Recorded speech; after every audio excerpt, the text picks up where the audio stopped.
It's been a very chaotic week in Madagascar. The president, Andry Rajoelina, has been impeached,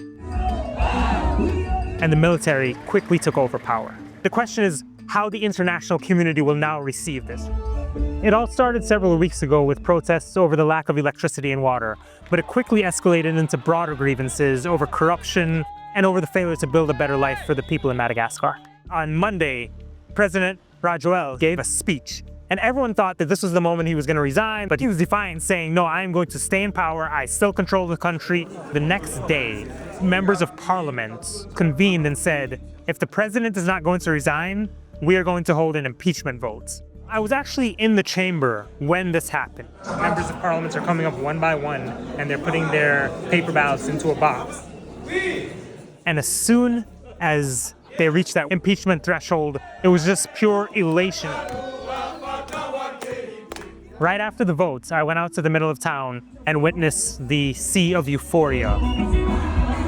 The president was being ousted and was being impeached by his parliament, including by members of his own party.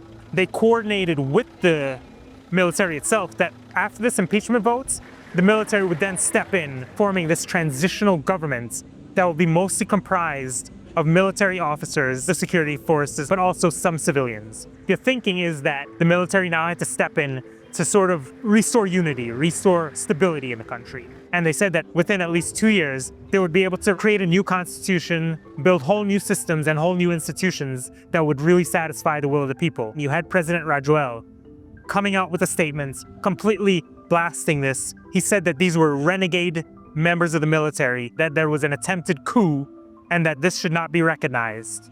The concern is that if a coup is declared in Madagascar, a lot of other countries that Madagascar relies heavily on will then withdraw their support and pull their aid from the country. International leaders, a lot of diplomats will have to decide how they view the legitimacy of this new government. The big thing to look at going forward is what sort of systems and governments this new transitional authority led by the military will implement, and whether it will be something that's actually going to be pleasing to the young activists of this country.